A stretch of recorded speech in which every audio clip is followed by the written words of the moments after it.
Good morning, everyone, and welcome to the Tuesday, March 18th, 2025 meeting of the Candido High County Board of Commissioners. Please stand for the pledge. I pledge allegiance to the flag of the United States of America and to the republic for which it stands, one nation, under God, indivisible, with liberty and justice for all. First item of business for the board is approval of the agenda. Mr. Chair, I'll make a motion that we approve the agenda. Thank you, Commissioner Dwayne Anderson. Is there a second? I'll second it. Commissioner Dale Anderson. Thank you. Discussion? Question? All in favor signify by saying aye. Aye. All opposed? Motion carries. The next item is approval of the consent agenda. These are typically routine items, including approval of the March 4th, 2025 County Board legal minutes, approval of the auditor's warrants and claims and the human services warrants and claims, paying the bills, and a exempt permit for Habitat for Humanity of West Central Minnesota. Move on the consent agenda, Mr. Chair. Thank you, Commissioner Imdick. Is there a second? Commissioner Berg will second it. Thank you. Any questions, discussion? Anybody wish to pull any of those items? All right, hearing none, all those in favor say aye. Aye. All opposed? Motion carries. Thank you. Our first item of general business discussion and updates is a victim services report. And we have two of our folks here today. Oh, I see Shane getting up. All right.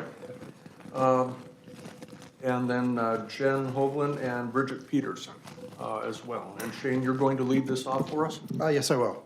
Thank you. Okay.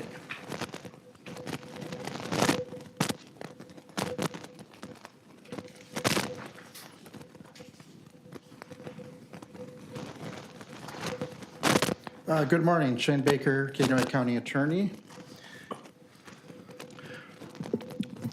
When you think of our office, I'm sure the general public or even those who work with the county, it's like a law firm, so you think there's attorneys in the office, there's going to be legal assistants, you might even know what a paralegal is, but victim services coordinators is something that raises an eyebrow. What do they do? Why are they involved? Why are they needed? The very short answer to that is because we deal with a group of individuals who are the only ones that we deal with that didn't ask to be a part of the process. We applied for the jobs or got elected to the position.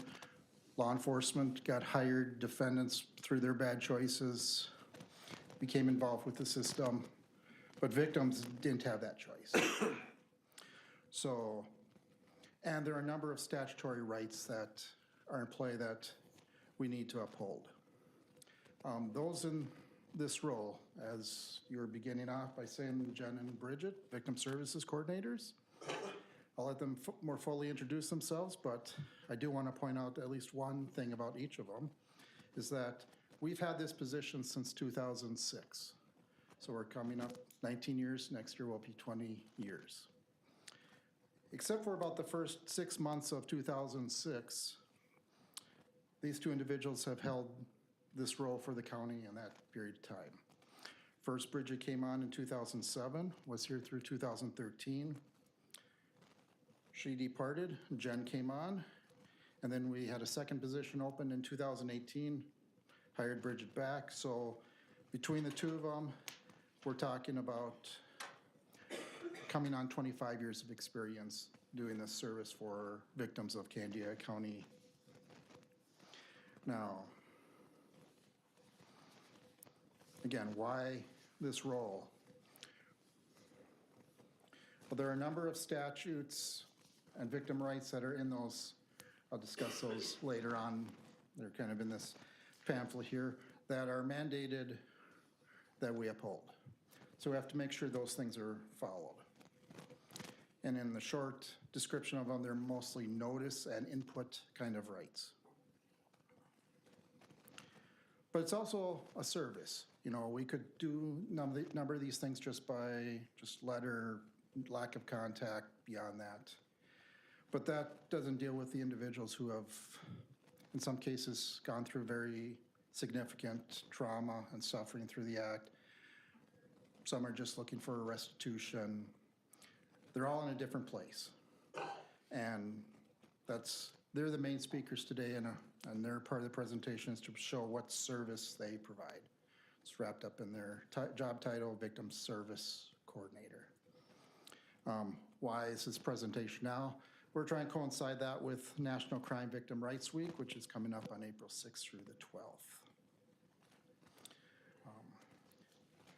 I spoke that there were a number of rights in the statute, and OJP, which is the Office of Justice Programs out of Minnesota Department of Public Safety, provides a guide to professionals. And many of these rights, it's incumbent upon a prosecutor's office to uphold them. I want to list some of those just to give you an idea of the breadth of the responsibility. Well, when cases begin, victims have a right to be informed and participate in the criminal prosecution process.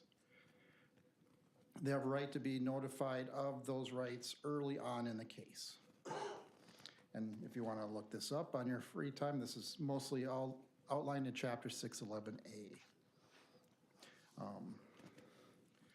So after, or with this notification of their statutory rights, their involvement begins early on. They have a right to be given, to have their information presented to the judge regarding release of any criminal defendant. They have a right to notification of the plea agreement and the right to provide input into that plea agreement and to appear at the plea hearing right to appear at the plea hearing and speak to the court if they don't support the agreement. They have a right to be at sentencing. And at that sentencing hearing, they have a right to provide a victim impact statement where they provide a summary of the harm, trauma, economic loss, damage, and their reaction to a proposed sentence. In other words, what they think should happen in a case. After or with that sentencing, it's our office's responsibility to inform them what was the disposition the judge gave. Of course, in this sense, it assumes that the cases are tried or charged. But in certain cases, they have a right to be told that my office declined to charge the case. And those are criminal sexual conduct, domestic assault, harassment kind of cases. And we first have to make reasonable efforts to speak with them, phone them, not just send them a letter or text, but reach out to them directly. In addition, they have rights to, or they could ask our office to ask for a speedy trial. In some cases have their address information or employment address kept confidential. And then even after a case is done, at least as far as sentencing goes, there's post-sentencing rights. And those have been some of the more recent push in the state of Minnesota.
them, the victim, while that case is pending.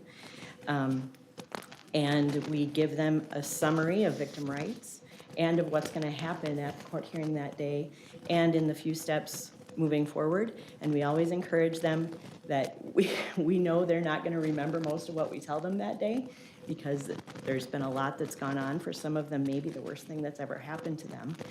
And we don't expect that they're going to remember all of that, and we encourage them to contact us. We have the capacity through our software to text with victims, which has been a godsend.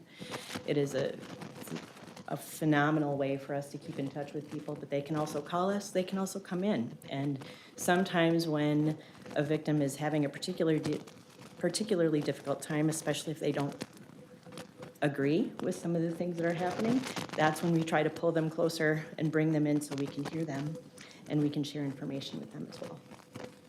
The other way that we are notified that there is a case is that someone might be summoned into court. Not everyone who is charged with a crime has a first appearance in court following an arrest.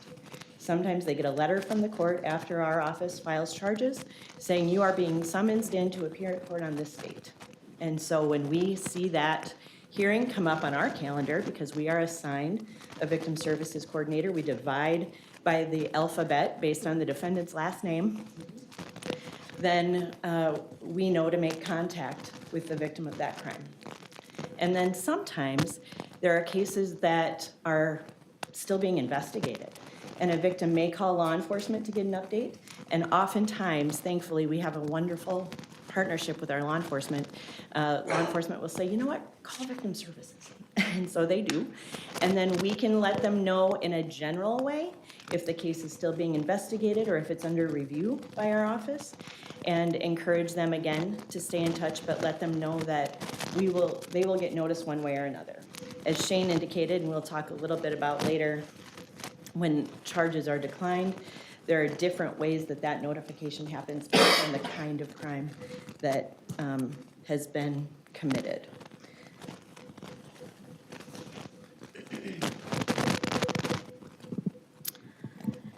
And one of the things that Jen talked about when we first talk with victims is we kind of give them a summary of their rights. But like she said, it's very overwhelming. The amount of information that they're given at any given time is just a lot. So we are in the business of repeating ourselves, and we're okay with that. And we tell people that. We will answer the same question 85 times if that's what you need. You just keep asking it because we want you to be informed. It's very, very vital, and a core of the Victim Rights Act is that you're informed, that you know what's going on, you know what point of the process it's in, and you're free to ask questions, and as many times as you need to. One of the rights and one of the things that we get asked a lot about is restitution. If someone, it's a general crime position, so kind of the elevator speech is, it's anything from shoplifting to murder and everything in between. Well, that in itself creates not only trauma on the person, but also there's repercussions. They have lost time of work, or their property is damaged or stolen, or they need to, that harm needs to be repaired in some way. And one of the ways to do that is through the restitution process. And so we spend a lot of time talking to people about what is restitution, what qualifies as criminal restitution, what can they ask for, and then helping them navigate the paperwork and navigate the court system so that they can get their documents in and get their proof in to make that request. And we work hand in hand with the attorney assigned to the case to make sure that we're putting forward the best restitution claim to the court that we can in as clear of language as possible so that the court can make a determination on what is owed. But with that also is a lag time and a waiting period. And we talk with people about those issues that arise, like how long is this going to take? This isn't a quick process. And we're with them throughout that process every step of the way as they navigate it themselves. In general terms, the next stage of the process usually is looking at options to resolve cases, whether that involves trial, and Bridget will talk about that in a minute, or a plea negotiation. Most of our cases are resolved by a plea. Most cases do not go to trial, and that's for a myriad of reasons. Victim input is really important in that. A victim's thoughts about whether or not they should testify at trial can have tremendous implications all over the map. We talk to them about the Minnesota sentencing guidelines because that's something we can't move, really. And so we talk about, well, prison is not an option in this case, given this person's criminal history score or the severity level as assigned in statute to the particular crime that they're pleading guilty to. But there are a lot of other things, and this is where we also partner with community corrections that could be options in terms of different kinds of programming and supervision. And that's tremendously helpful. And that victim input is a right that they have to give us through statute 611A. And it is very valued in our office. We're really grateful to work under a county attorney who is very victim-centered. And that's incredibly important. But that doesn't mean that victims always get to have an outcome of a case that they want. And Bridget alluded to that earlier. And we tell victims all the time, you know what? We're always going to be upfront with you and honest with you about what can and cannot happen in a case, and what may happen. And if the prosecutor makes a decision that is different than what the victim wants, we will let them know why. And that's where Shane spoke about a victim having the right to let the judge know if they're not in agreement with a plea. But we are never going to not notify a victim just because they disagree with our office or maybe are upset or frustrated by that process or our office, sometimes even us. It's fraught with emotion, some of these cases and situations, and that's okay. That's part of the work that we do, is to meet people where they are and to validate their frustrations. This is not an easy system. It's not a simple system. It's not a perfect system. It's a good system, and it's the one we have. And so we try to work as interpreters for both the system and, quite frankly, our attorneys. They have their own language, as we all know. I'm gonna write that down. Prosecutor, interpreter, I'm put on my resume. The next step, like, let's say we're at a point where the plea is not an option. This case is going to trial, and that's for certain. Every offender has the right to go to trial. And so we always know that that's an outcome that could be. So we talk to people about, we have two tracks that kind of run parallel of each other. We've got the plea offer, but we also are prepping for trial pretty much at the same time. So trial prep is vital for making sure that victims and witnesses have a good experience with our office and understand what's needed of them in the system. And we do trial prep a two-pronged approach. The victim services coordinators help trial prep victims, and our paralegal helps trial prep witnesses. And so that is one of the most fear-inducing things, is to come and testify at court. And there isn't any other way to do it except in person. And so we work with them, we give them tours of the courtroom, we help them understand what it'll be like, where they'll sit. We talk to them about who can be there. We talk to them about what's expected of them, and we answer all of their questions. And we do that as many times as necessary to make that person feel comfortable to coming to court. And this includes children. It is not just adults who have to testify at court. It's anybody. Anybody that's a victim, if they are a needed witness in the case, they come to court and testify. And so sometimes we are prepping children as well. And so that we would never want a situation where someone is coming to court for the first time on the day of trial.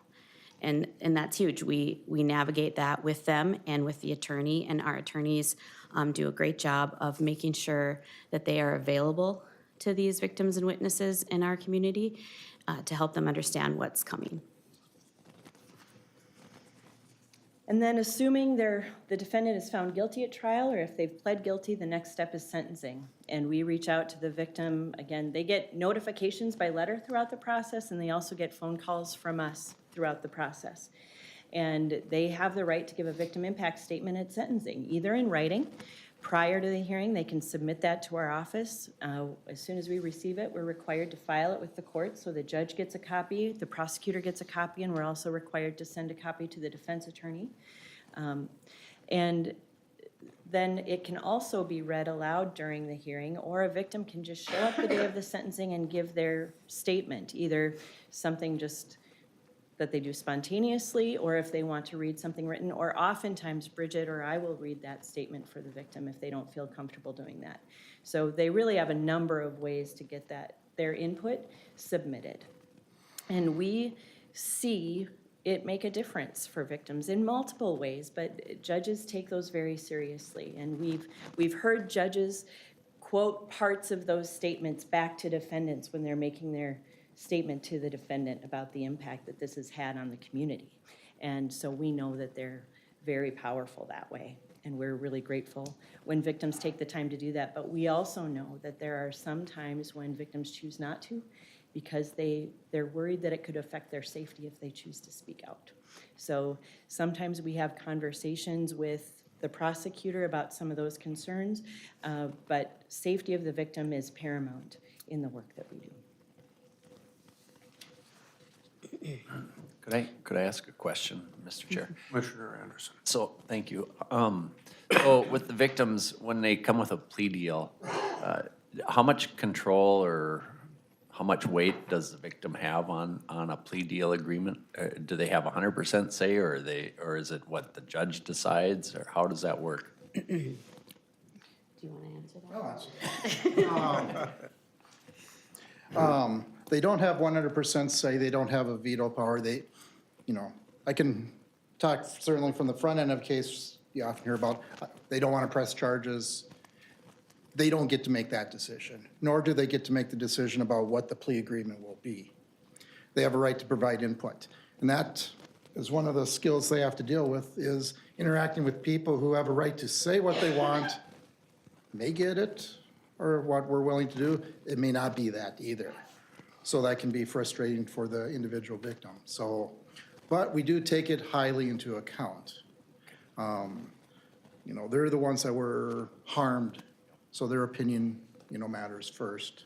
But there might be other factors we got to consider instead of strictly what they want. Because sometimes, they might want the harshest of, lock the key, throw away, don't think about them for really the most minor offenses. And then we have others that don't want us even to be involved in the case either. Just dismiss it, drop it, although it's a violent act. I'd like to piggyback on that last statement, because I had a question all teed up. Under what circumstances might a victim decline to participate? They can always decline to participate. We're not in the business of using them as a tool.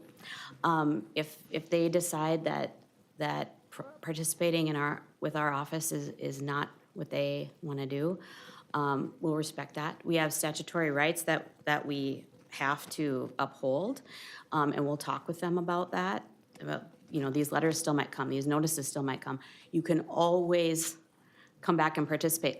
We always leave the door open, but many times we talk about victims are the experts in their own lives. And so if they determine that it is not safe for them to participate, then we have to respect that.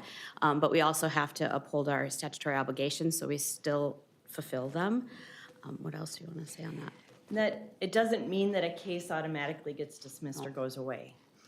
So we will discuss with them what those options are, because we'll tell them sometimes if our best option is to go to trial and they tell us, I just can't, because it's too traumatic. The system can be re-traumatizing, especially when you have to talk about the worst thing that ever happened to you in front of a group of strangers and the person who hurt you. We don't ever take that lightly, and thankfully our attorneys don't either. But we also try to have the conversations with them about, okay, let's work through this, and that's why we do trial preparation, to give them as much information so they know what to expect. We talk about safety. We talk about safety planning and using our community partners in that. We talk about, going back a little bit to what Shane said and your question, Commissioner, we talk about prosecutorial discretion. So the prosecutor is the one who has the authority to make those kind of decisions in the cases. Certainly, the judge has ultimate authority, but regarding what offer the prosecutor is willing to extend lies with the prosecutor alone. And sometimes that's comforting to a victim because it takes the heat off the victim. And we tell them all the time, and our attorneys are great about it, especially our first assistant. She's like, throw me under the bus. You know, tell your family, tell your friends, tell whoever, this is my decision, it's not yours, victim. That's okay, because it's the truth. We're not, you know, sugarcoating anything by saying that. But they don't have to worry about our feelings in any of that. We're okay if they're mad at us. Some of the skills that we possess that I think is necessary in this role is working diligently with angry people without becoming angry ourselves, and still helping to uphold their rights. I'm going to follow up with that then. I was thinking also specifically about victims who might also be undocumented persons. Does that present a special challenge? I mean, I assume they have the right to go through this process Yeah, as well. we wouldn't necessarily know their status. I'm sorry? We wouldn't necessarily know their status when we're working with them. It's not a factor in how we work with them. We don't ask. Now, does it affect the public and coming forward? Maybe, but it's probably a little out of my depth and being able to speak on. Yeah, I was thinking, I guess, you know, of the idea that some of them might decline to participate because they might fear any exposure to the justice system at all. very I mean, I assume you've, in one way, shape, or form, run across this before. It's very possible that that has happened. Okay, thank you. Do you have any more that you want to present, or can we go to questions? We do have more if you want, but I don't want to infringe on time. Yeah, we're a little behind, and That's fine. I want to leave a little time for questions, if that's all right with you. I think we're getting the gist of it. Okay. Perfect. Any questions from the members? Thank you, Mr. Chair. Yeah. You know, appreciate the difficulty you guys work with, you know, as an owner of a small business, even a modest shoplifting feels like a tremendous violation. So I can imagine anything more serious than that, how they feel. But one of the things that I wondered about is that, because some of you I know very well participated in the very first restorative justice case here in Kaneohe County. Is it you, or at what time does that conversation come up about whether or not somebody might be a candidate for restorative justice? Because I know that the victims are often involved in that. That comes up before the case is even charged. Typically, the ones we route through the system are for restorative justice are juveniles, and we have 2 separate individuals who work with that program. Commissioner Burke. But we also have a victim offender dialogue program that is that feels very much like restorative justice, that comes through us after sentencing. If the judge orders victim offender dialogue and the victim is willing, then one of our restorative justice staff facilitates that process. And that, when it happens, which isn't very often, can be very helpful. Commissioner Burke. Thank you, Mr. Chair. Just a couple comments first, but first, I just want to say your passion for what you're doing for everybody is very commendable. I mean, this is really good stuff to hear. This is really good transparency to hear that. So often in the media, we hear about the victim, or I mean about the perpetrator and not the victim, and how complex things really are. And I'm just really excited in Kaneohe County, you know, this kind of government we have, and we're looking at after people's rights and the victims' rights especially. And the collaboration with all the different agencies you work with is pretty fantastic. Anyway, I do have a couple of questions, though. You know, reading the news, you see a lot of victims, possibly, and it looks like large caseloads. What caseload sizes do you have? And also, can you just comment for the public as well about the funding for the program, too? Caseload size is, I would say, approximately 450 between the two. That's counting active cases, some warrant cases. May I follow up? How can you get it all done then? Well, and that's the thing that I hope people understand is that we have our county, just for example, for the felony prosecution, we have half the number of the entire 8th district. 13 counties. Most of them also have victim services coordinators. So and this is one county with 2 people. Those are 12 counties with, I'll call it 10 people. So 10 people are doing the work that the 2 of them are doing. So that's vital. Funding, it's mostly through the budget that you offer. We Rather have than- received a grant for some money, about 70,000 a year, so small percentage. Thank you. Thank you for your job, wow. Anyone else? I do want to thank Commissioner Imdek for reminding me of restorative justice, simply because my wife served on that very first board for, I believe, 10 years. And that was one of those passion projects for her. And so I certainly understand the passion that you bring to this work. Any parting thoughts for the board? Just thank you for the opportunity to be able to tell you about our work. We do it day in and day out, but we did provide, there is a victim who came forward to speak about how victim services impacted her life and her experience. So there is a copy of her letter for each of you in this envelope. And then you can hear about her personal experience with our office. Can I ask, Mr. Chair? Yes. Is that confidential information? It's just, she was fine with me reading it here today, so, but it's for you guys to read. Okay. Well, thank you so much for the work that you do, and thank you for the update, and appreciate having you before us today. Thank you. Next item of business, 2024 Feedlot Annual Report, Russ Hilbert. Russ, good morning. Morning, thank you. My name is Russ Hilbert, Kenai County Feedlot Officer. I'm here to present the 2024 annual report, requesting approval and signature on it.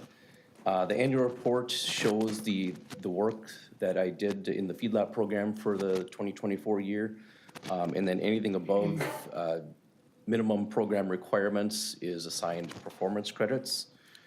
So in the case of like inspections, we're required to do 7% of feedlots required to register in our county for compliance inspections, and I go above that number. We generally do about a quarter of the feedlots per year for compliance inspections that are required to register.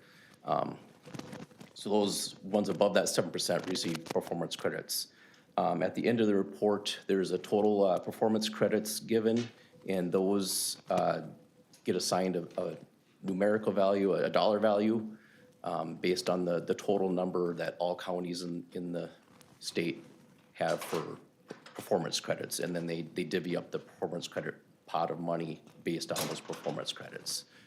We receive those funds partway through the year then, and that adds to our feedlot program budget. All right, and Commissioner Burt. Thank you, Mr. Chair. Can you comment a little bit more on the performance credits? Because looking through the report, looks like we've done really well on that. And is that typical?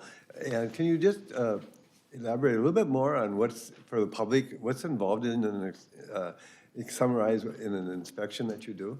Sure.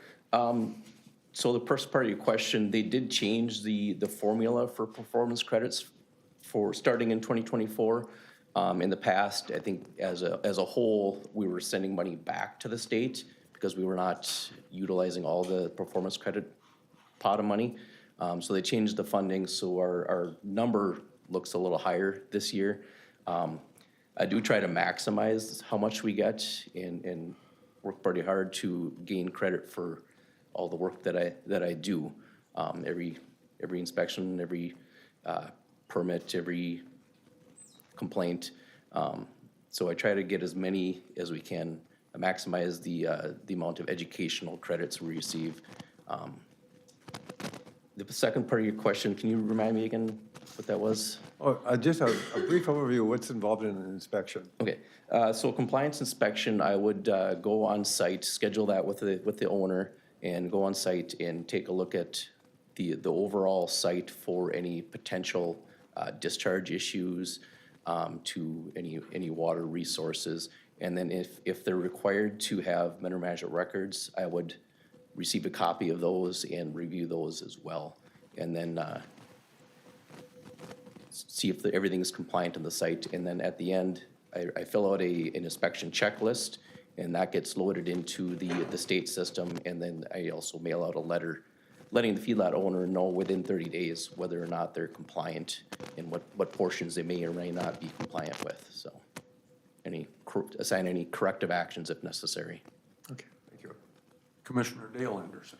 Hey, Russ, piggybacking on that a little bit, there's a lot of new feedlots and a lot of new things coming into our county and around the area. Can you kind of give us a background of what the process is to, whether it's an old farm or a new feedlot that wants to start? Can you just, I know this is a little off, but just so everybody in the public kind of knows the process of getting a feedlot started, just a rough one? Yeah, so it kind of depends on what size they're thinking. If they're under 300 animal units, then only a notice of construction expansion would be required to be submitted. They would submit that to my office, and that provides notification that they're proposing to expand. And that notification also is provided to the zoning authorities as well, whether that be a township or the county. If you're 300 animal units or more proposing that, then you would be required to submit a permit application to my office, unless you're way higher than that, like 1,000 animal units, then you'd submit permit application to the state. That would also involve zoning as well.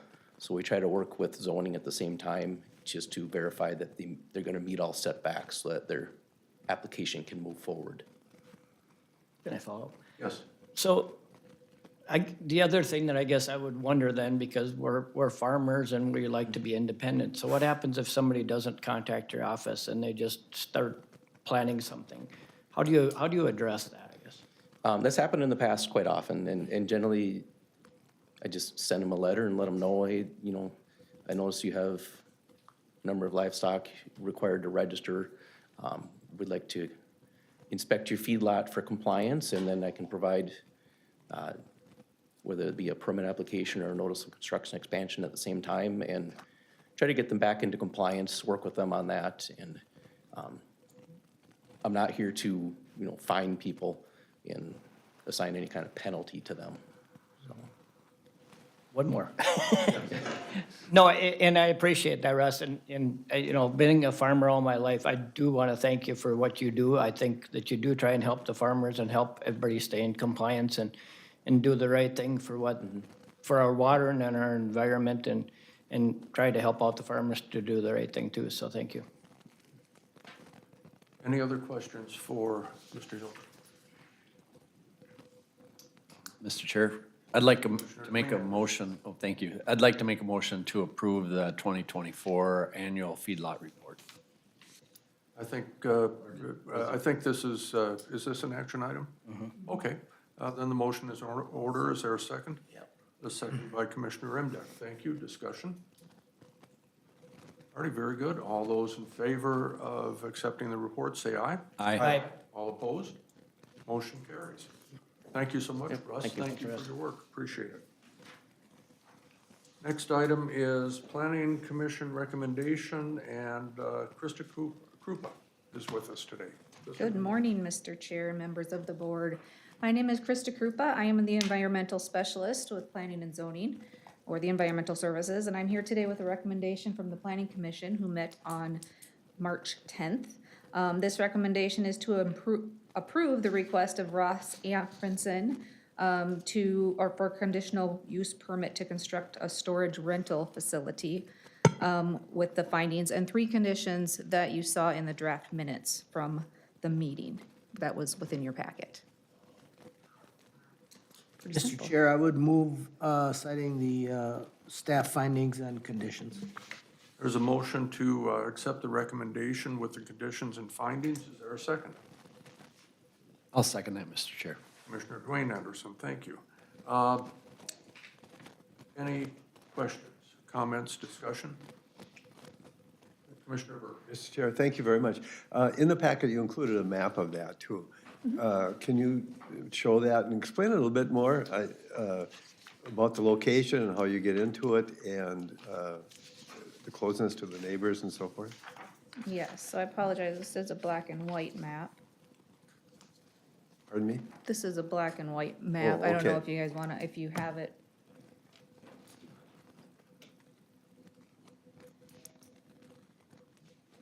So this is Green Lake here. County Road 8 is over here. So this would be your location, right over here. So this is Old Arnie Road, or Charlie Arnie Road. Here coming from Green Lake, and so it would be this location here. That City goes all the way limits has a little patch that's right here, but otherwise, it's located here. These are the, kind of the pole buildings that are off of County Road 8. Okay.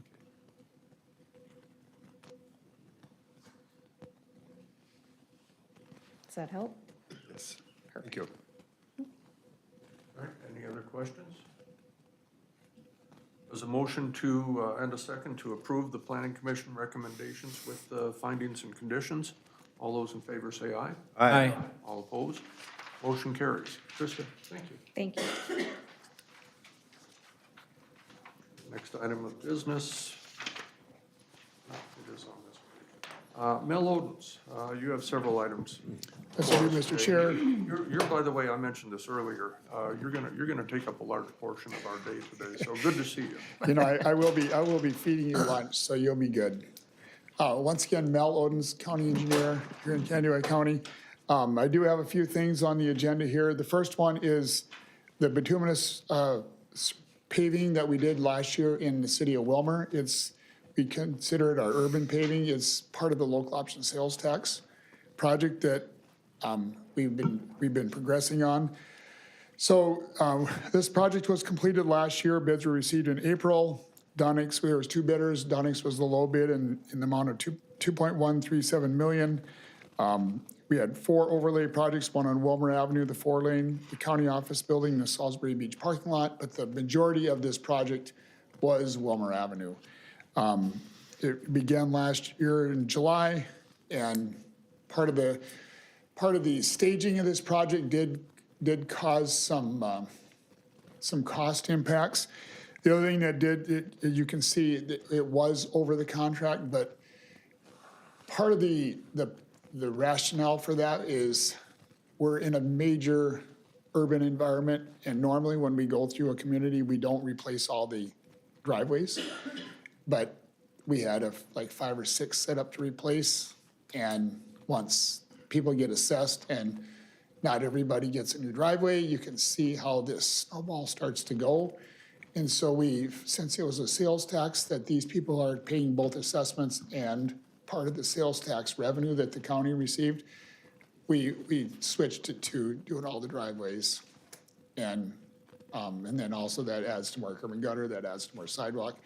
Hence, there's a cost, but the revenue is still under the revenue that we had set up for this project. So it's my recommendation to accept the project and authorize final bid or final product in the final retainage of $26,995.33. We have a request. Is there a motion? Mr. Chair, I so move to approve payment of those.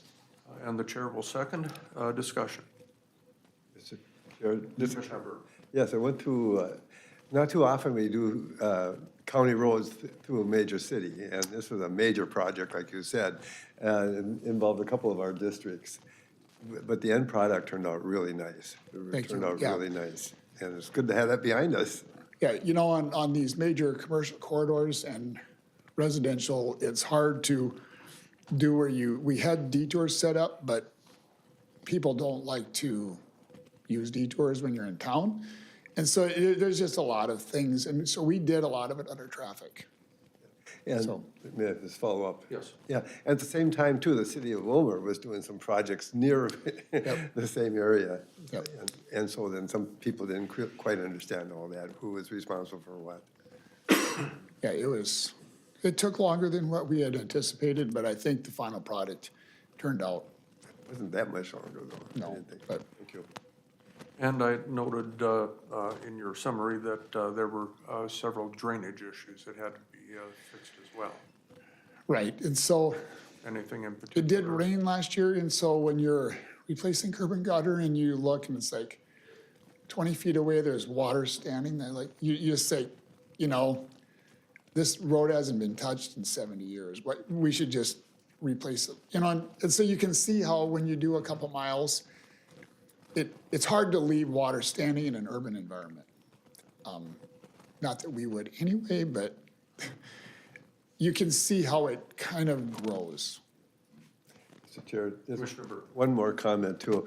Looking back at some of the stuff I had just the other day, I realized what a history you have working on the city of Wilma roads as well. So you knew the territory, and it's interesting to, I'm sure for you to look at the roads around there after many years of doing this in our community, and thank you. Yeah, thank you. All right, anybody else?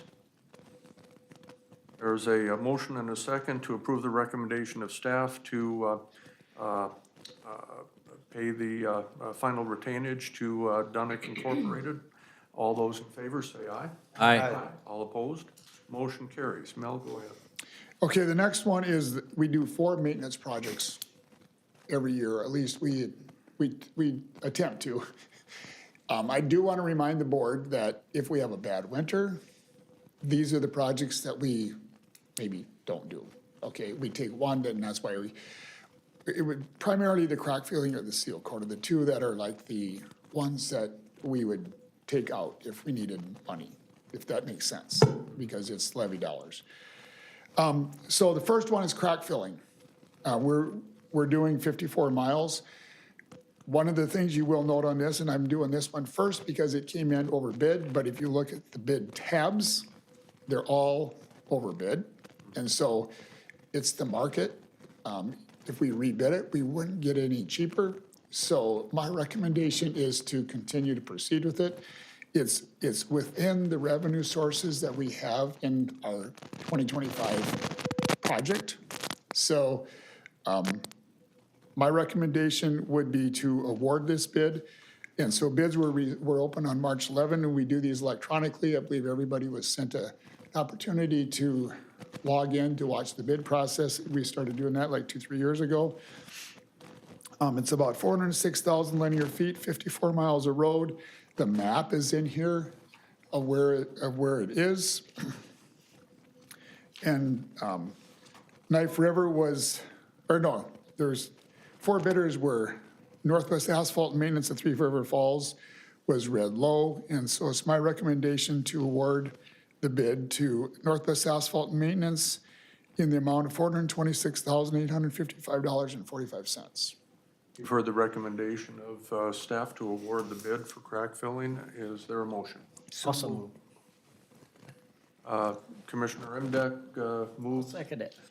Commissioner Dale Anderson seconds. Any discussion? Hearing none, all those in favor of the recommendation signify by saying aye. Aye. All opposed? Motion carries. And you have 3 more bid awards to. I do. The next one is the chloride. We do about 52 miles a year, 52 to 54 miles a year. We do about 300 homes along our gravel roads every year. And when we do some continuous chloriding on just a few roads where the homes are relatively close, so it's just easier to do a continuous. So this one came in only 5,000 overbid. Our estimate was 240,000. It came in on $245,850. My recommendation is to award the chloride project this year to Knife River, North Central out of Sauk Rapids, in the amount of $245,850. For the recommendation of staff, is there a motion? I'll make that motion, Mr. Chair. Commissioner Wayne Anderson moves. Is there a second? I'll second. Discussion. Hearing none, all in favor of awarding the bid to Knife River Corporation, North Central, signify by saying aye. Aye. All opposed? Motion carries. Go ahead. The next one is the annual pavement restriping. We do all of the urbanized areas except the city of Walmer, but the other 15 communities. And we do, and this year, we do the northeast quadrant of the county. And this is an annual thing, so we do I think it's a 3-year rotation. But this one came in under bid by 19,000. So my recommendation is to accept or award the contract for the 2025 striping to Sir Lancelot out of Edina, Minnesota in the amount of $139,550. So move, Mr. Chair. Thank you, Commissioner Imdak. Is there a second? Mr. Chair, I'd be more than happy, second a motion to bid that came under. Commissioner Berg seconds. Is there any discussion? Hearing none, all in favor, say aye. Aye. All opposed? Motion carries. And the last one I have is the seal coat project, and once again, this came under by $7,800. And so bids were once again open on March 11th. It's my recommendation to award the bid to Asphalt Surface Technology out of St. Cloud in the amount of $161,930.97. For the recommendation, is there a motion? Also move. Commissioner Dale Anderson moves. Is there a second? I'll second that, Mr. Chair. Dwayne Anderson, thank you. Discussion. I have one Yes. question here. Fog seal, what does that mean? Is that the reflective part or what is that? No. Because it says seal coat and fog seal. So what we've done is, I'm not sure exactly, there might be a misprint, but on some of the ones that we'll do is, we'll do a seal coat where it's the granite chips. And then once you've swept and everything, they'll come through and do a fog seal. It's black. It's a bituminous fog, like an asphalt, where it's sprayed on. And that kind of seals up, it kind of tightens the rocks up. It does make the striping more visible, but I'm not sure if the jury's out. I mean, the jury's out to me if it's actually, it costs just a little bit more money, but I'm not sure it really is accomplishing anything, because the first layer of oil that you put down, that you put the chips on, is what does the work. And then everything else is like locking in the rock. But when we use an A4 granite or an A2 granite, it locks up pretty well. Okay. All right, thank you. Any other questions? And we do have a motion and a second on this, yes? Double check. All right, thank you. If there are no further questions, all those in favor of awarding the seal coat contract to Asphalt Surface Technologies of St. Cloud signify by saying aye. Aye. All opposed? Motion carries. Thank you. You can stay here if you want. We take a break, Mr. Chair? We will recess for 5 minutes.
IT, are you ready?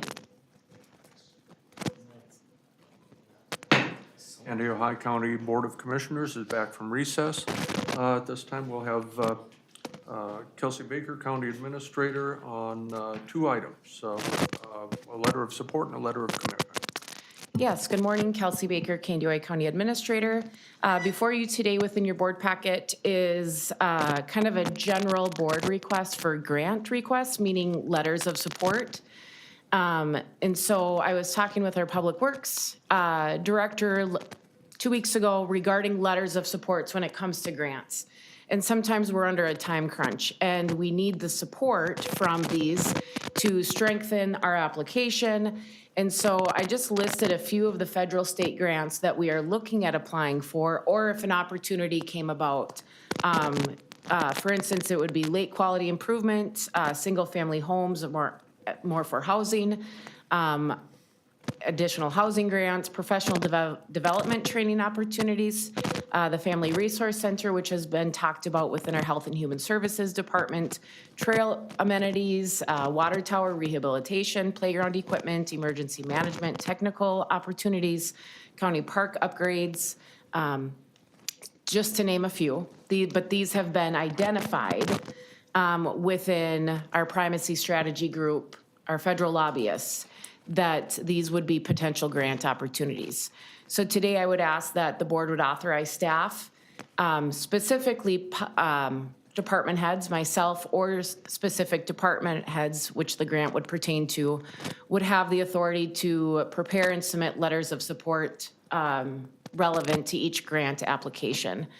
To issue a letter of support for this application, use the organization, our county letterhead, and then allow designated staff or department heads, whoever it may be, to coordinate the drafting and submission of the letter.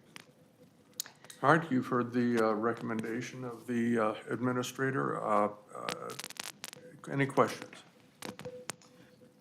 Well, I do have some Commissioner questions, but do you want a motion first? I'll make a motion to approve. All right, yep, very good. We have a motion to approve the recommendation of the administrator. Is there a second? I'll second that, Mr. Chair. Commissioner Berg seconds. Thank you. Commissioner Embeck? Thank you. So just trying to think how this would work. So the staff will draft the letter and then, assuming you're looking for, if ultimately we'd be looking for support from the board. So then it would come to the board if we have the opportunity, but if we don't have the opportunity because of time structures, then what happens? Then that would mean that the staff would have the authority to authorize and submit the letter. But then they would do it on whose behalf? Because I think we had this conversation yesterday that sometimes you Yep. don't always, not everybody, not all 5 commissioners Yep. might be in support depending on the issue. So Then it would be coming from the respective department. So Staff. whether that's staff, yep, so community corrections, the administration department, public works. And then if the opportunity were to happen, like you mentioned, it would come to board. that would be our ultimate That would be our- goal. yes, Is to have. yes. Okay. Yep, And I assume there are some efficiencies in terms of time crunch for getting these applications in and that's why this authorization would be useful. yep. Yes. Commissioner Berg? Thank you, Mr. Chair. First off, I like that it was laid out that we see and do all these grants in Candioi County each year, the possibilities of that, and that's really nice to hear that. So my concern is, too, since it wouldn't be coming to the board initially, and I understand where we want to go with this, but some feedback that we get along the way, we'd get feedback if we got the grant, but it's just nice for us to know and the public to be able to hear that. So is there some way to kind of summarize it or whatever, that we get that kind of feedback, what kind of grants are being? I'm not Absolutely. trying to micromanage, but how do we get that and the public get the information that all these good things that we're trying to get other dollars? Right, and typically, if a department head does apply for a grant, that typically does come through the board. Okay. Or the update might be made, or we might need the board chair to authorize the grant submission. And so that's what we're looking for, is to not stall that process, is that we can keep moving forward with it so we don't have to hold up or call a special board meeting, that we can authorize and move forward. There's many times where Mel might need to sign something, or I would sign something, and so we wouldn't have to wait for that board meeting to address and miss an opportunity with a grant. The other reason why I wanted to call out some of these specific ideas is because, like I mentioned earlier, these were the grant ideas that we came up with our federal lobbyists representatives, and I wanted to call these out, and specifically because these are the grant opportunities that are available right now, and that we are actually working to apply for grants. For instance, the Family Resource Center, we are working on something with that. The water tower rehabilitation, we're looking at playground equipment grants for our county parks. Professional development opportunities, we're always looking at options and grant ideas for that, so that we don't have to use levy dollars to bring in a speaker or anything like that. And so I wanted to make these options aware to the county board, that these are specifically what we are going after right now. Thank you. Yep. Commissioner Imday. But this action today is just about the letter of support, not about, because I don't think we need to give department heads our blessing to apply for a grant, do we? Some do, But this some is only don't. addressing the letter of support. Correct. All right, any other questions? Go ahead. Mr. Chair, I think, and there's, that's, you do bring up a good point, because like, we're gonna have road and bridge after this. And we have revenue identified to accommodate this year's work and next year's work, okay? If there's a grant that could make that cheaper, then the administrator is right. We might submit for highway safety grant. I don't specifically bring that back to the board, because maybe from history or whatever, it's like, we can do that, but like, why wouldn't you do more safety if you can get a safety grant for something that's already funded? And so I think we have maybe two different things going on here. One is like projects that are already funded that you could either make cheaper or do more of, versus projects that are perhaps ideas that we can't fund, but maybe a grant could.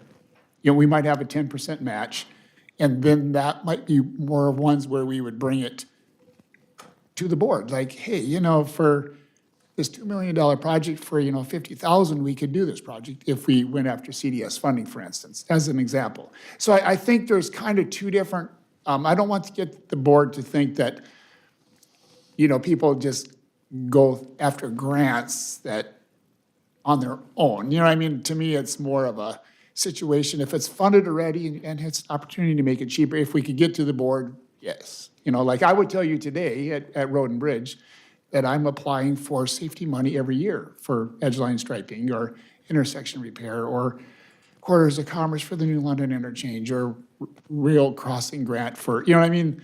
These are things that are somewhat routine business in my world of, so did I explain it a little bit? And then maybe the priority projects where we would have federal projects that perhaps aren't funded, that we would have the ones we should go after. And then I had one other, kind of a clarification thing.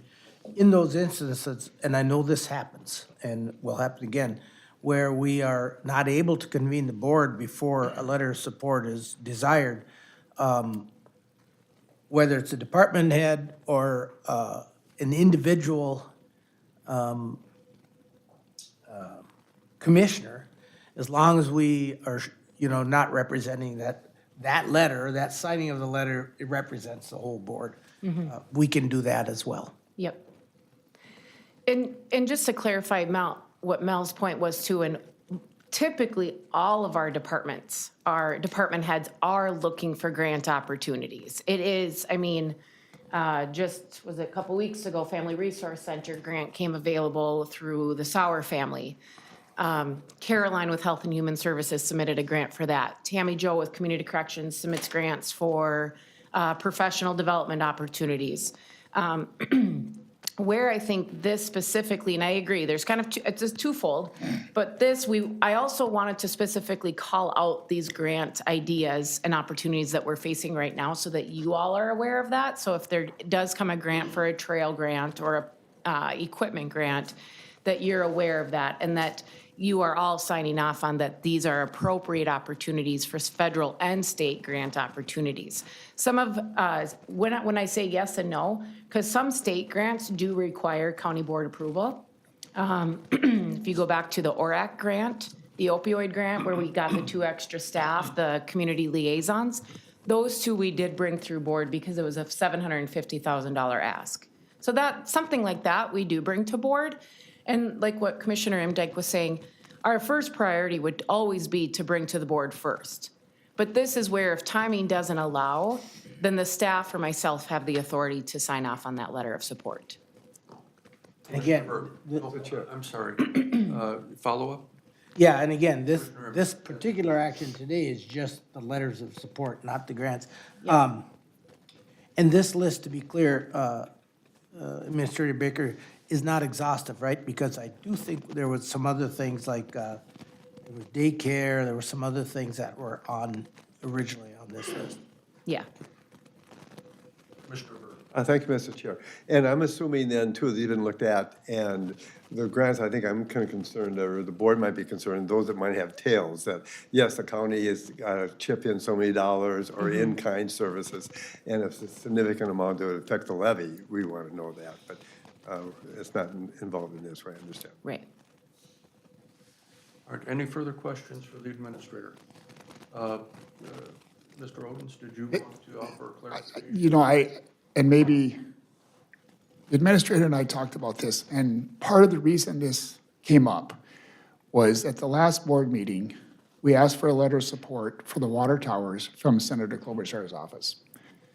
Well, Fishbox and Smith's came open. Well, the action was for Klobuchar's office. I'm thinking, well, the intent was to do letters of support for the water towers. It wasn't for maybe one particular congressional office. But the action said Klobuchar's office. I'm thinking, well, now what? Okay, I don't have permission to go to Fishbox and Smith's. And it just seemed like, like unintended consequence. We should have just Did a said, blanket. do you support the water tower to go after federal or state dollars? Kind of, period, you know? But I'll admit, I messed it up. I said one particular office. And I should have just said, you like this project because it will make it cheaper than bonding for it. And that's where I said, the revenue is there to do the project. We fully intend to do it, but this is gonna reduce our rates by 2%. So that was kind of, where the administrator and I talked like, okay, yes, that's kind of how this discussion started. As, Commissioner Bird. yeah, as I understand what it sounds too, you had an opportunity to talk to that person at that point, and it's very understandable. Those kind of things do happen. All right, any other questions? And we have a motion and a second to approve the recommendation of staff on this grant, on the grant requests process. All in favor signify by saying aye. Aye. All opposed? Motion carries. Thank you. Administrator Baker, then we have the 2 letters of the support and commitment items. Yes, I will be presenting on the Prairie Lakes, and Sarah will be doing the letter of commitment. So in your packet today is a letter of support for Senator Klobuchar's office. This would be for a congressional directed spending grant. This is due March 31st. There's a little caveat with this. Working with Prairie Lakes and they're going through some transitional periods as well, so I've been working with the Prairie Lakes Board Chair. We don't know if we'll be able to submit an application by March 31st, that we will have everything ready to go. However, I wanted to ask the board for approval with this letter of support that if we did have everything ready by March 31st, that we're not coming back, or, the grant request prior to this was an afterthought, putting this together. But the letter lays out what, kind of explaining what Prairie Lakes Youth Program is, We would be going after technology funding. And so there's two, like I said, this is a caveat. I don't know if we'll have time to submit this application, but I wanted to have this letter of support specifically from the Candioi County Board because Prairie Lakes is held within our county and we do own the facilities. However, we could be going after a COPS grant as well. I don't know the deadline for that. I think that will be maybe in April. And so having these ready will just help us in general. And I know working with the board chair with Prairie Lakes, he will be talking with the other 4 counties within Prairie Lakes to also submit letters of support. And I'll be working with him on other community partners. And so Candioi County would be the applicant for this request. In talking with Jordan Hager with Primacy Strategy Group, he does recommend that it would be a county. And so recommends that it would be us that would submit that instead of Prairie Lakes Youth Program. There would be other opportunities. Like I said, I don't know if we'll get this application in on time, but I will keep the board updated on when that application is submitted. But today I would be asking for approval on this specific letter of support. You've heard the recommendation of staff. Mr. Chair, I entertain a motion to approve this letter of support. We have a motion. Is there a second? I'll second it. Commissioner Dale Anderson spoke up first. Commissioner Dwayne Anderson. Yep, thanks, Mr. Chair. So it's a letter addressed to Senator Klobuchar. You know, we have Senator Smith, we have Representative Michelle Fischbach. Is this just generically saying that it's just Yes. her as an example, or are we going to go after all the options of? We would go after all the options Okay. as well. All right, This thank was addressed to Senator Klobuchar because of the draft that we used. And then I was out last week and Jordan reviewed this draft prior to submitting for the board application. So yes, this would be prime example of what Mel just explained, is that we would also go after write letters of support to Smith and Fischbach as well. Okay, all right, thank you. And you mentioned, Administrator Baker, you mentioned the other grant possibility. Are you going to need something like this, or did we already take care of that with our previous item? If you have an April deadline, or are we going to have time to see that at one of our board meetings? I think there would be time, but the previous request might have also fixed that with the deadline. But once I find out that deadline, they haven't even released the date yet, I will do my best to keep the board updated. And you just keep us posted. Very good. Yes. Commissioner Aaron. Thank you, Mr. Chair. And I certainly will defer to the lobbyist's advice on this, but the last paragraph where it says on behalf, and that we support the Candioi County application, this is on behalf of Prairie Lakes Youth Program, which is a joint powers, and there are 4 other counties involved. I'd be a lot more comfortable if all 5 of the counties were involved, were named on as the applicant, or Prairie Lakes itself. I'm just a little nervous that some of our requests, we may only get one bite of the apple here. And if we go back for a request regarding Prairie Lakes, they may have already checked that box and said, we did this last year, we're not, going to entertain something for this year. Commissioner Burke. Commissioner Emdek, you have a really good point, and I'm assuming the board from Prairie Lake Youth Program would be doing that as well, submitting a letter of support as part of that. And we have a meeting tomorrow morning, so I'll bring that up. Okay. But to be clear, Mr. Chair, if I may, to be clear, we're talking about the application, not the letter of support. Right. And then we'll be discussing that. Okay. And I do understand, Commissioner Emdike, where you're coming from. Yeah. I did, Good point, yeah. like I said, I did specifically ask, and he said the county. That was also one of the things when we were out in DC this fall that we did ask all the reps of who would be the best applicant. Would it be Prairie Lakes Youth Programs? Would it be Candioi County? And they all recommended one county. I get your point. I hear you on it. I can double check before we submit the application as well. And so I will continue to look further into that, and if it does need to be changed, I can do so. But per his recommendation, he did say the county. Yeah, and I was on that excursion as well. And, yeah, I recall specifically the recommendation that the application come from us. So, understood. Commissioner Burke. Yeah, thank you, Mr. Chair. And I think we're looking at this grant, you know, as a board and what we're going to be doing. You know, for the application for a large grant of some kind, I think we'd have board discussion on that for sure. But this is not a major grant type of thing that we're going to own a building or whatever like that. Yeah. All right. It's a matter of getting the grants into our dollars for this program and whatever it takes, I think it's important, but. Any other questions? Good points made. Anything else? All right, we have a motion and a second to approve the recommendation of staff. All those in favor, say aye. Aye. All opposed? Motion carries. Thank you. And then we have Sarah Vandahar from PAC4 Families Collaborative, and you are requesting a letter as well. Yes, I am. Good morning. So a little bit of background, the Partners for Success program, which runs through PACT, it's a substance use prevention program, started in 2020 and goes through 2025, is ending in August.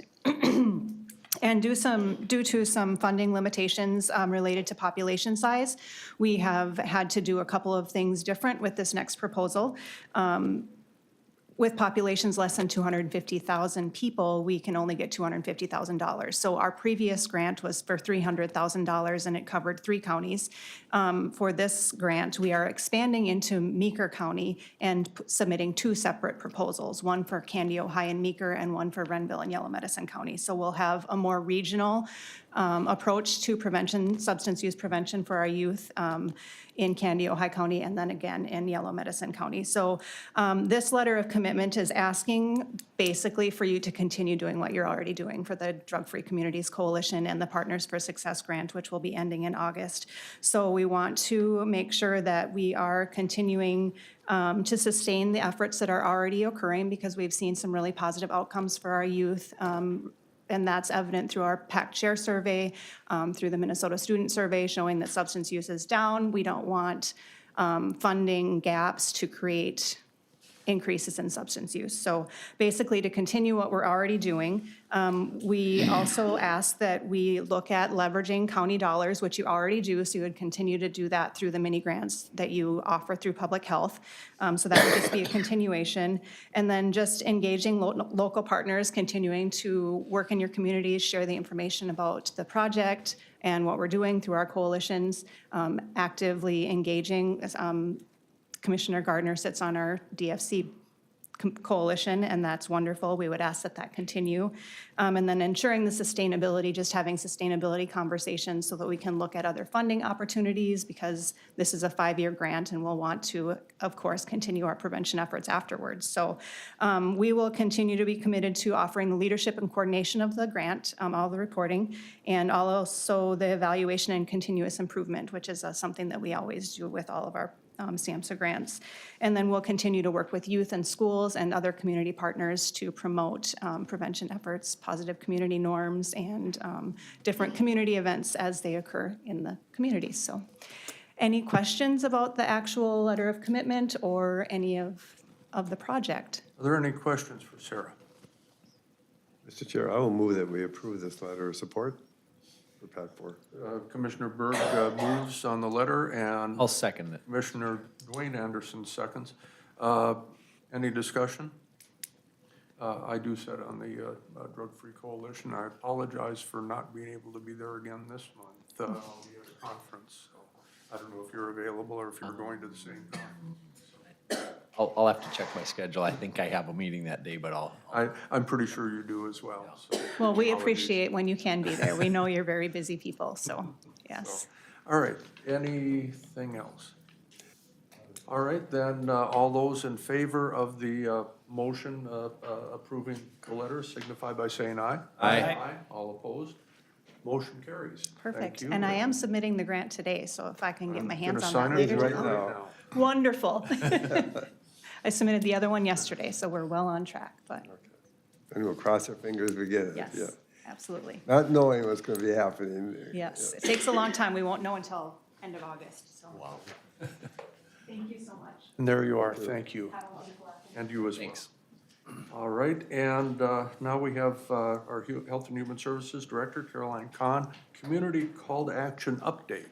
Yeah, good morning, Commissioners. My name is Caroline Kahn. I have the opportunity to serve as the Health and Human Services Director for Candy, Ojai County. And this morning, I just have an informational update for you, making our community and yourselves aware of our upcoming community call to action.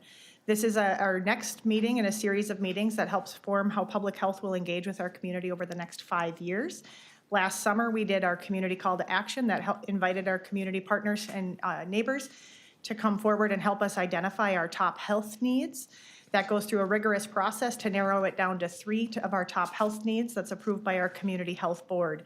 As mentioned earlier, we have a lot of partnerships with Renville County, and they are our partner in our Community Health Board for public health. So we will be moving forward now as our top 3 community health needs are identified as substance use, mental well-being, as well as our aging community, which is the first time that aging community has elevated to the top 3 of our health needs for Candy, Ojai County and Renville County.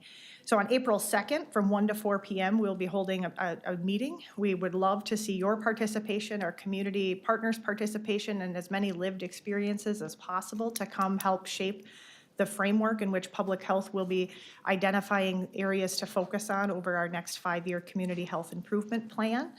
We've also invited Creating Communities Consulting to join us on behalf of our Community Health Board to help frame this work in a results-based accountability framework and help ensure that our community partners are engaged in carrying this work forward versus it just landing on public health staff. So we're really looking forward to a robust 5-year plan, but we really would like to see the community's voices be heard and participate in shaping this framework moving forward. So again, just to remind everyone, April 2nd, Wednesday, downstairs in the multipurpose room here at the Health and Human Services Building in Willmar. We'll begin that work and going through a very interactive experience to help come forward with specific project ideas. Any questions? Are there any questions for Director Kahn? I'm just going to make a comment here. I also sit now on the State Community Health Services Advisory Committee's executive committee representing the Southwest region.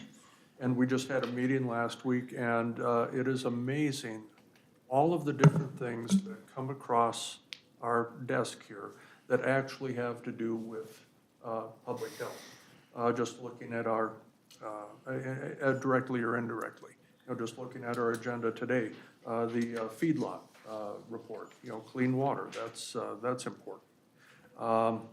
And some of the other things that we do, think about broadband and its implications for public health. Well, providing telehealth services to some of our rural communities. Road, bridge, ditches, that's all related, a lot of it's related to water quality as well. If you like safe food, that's a function. Inspections are a function of our public health departments as well. And so I just want to thank you for the work that you do. And I do want to encourage everyone to be able to participate in this session on April 2nd. Anything else? Other than you gave me a great That's Public Health campaign, we could just add that to everything on the board agenda. That's public health, so. There it is. Thank you. Caroline, thank you so much. Thank you. We are now at towards the end of the agenda and of our business portion at least. Are there any administrative updates that you wish to address, Kelsey? Not this time, all right. And are there any appointments, calendar, committee reports? I know that we are going to recess this meeting and reconvene at 11 o'clock at the Public Works Conference Room. And we'll be carrying on some business there as well. We'll start getting one of our, 3 annual meetings that we have with you guys to stay up on this. Yep. And so So, does anyone have, any of the commissioners have anything that they do want to specifically address very briefly as part of a abbreviated report out? All right, hearing and seeing none, then we will recess the Candiaga County Board of Commissioners meeting, and we will reconvene at 11 o'clock at the Public Works Conference Room.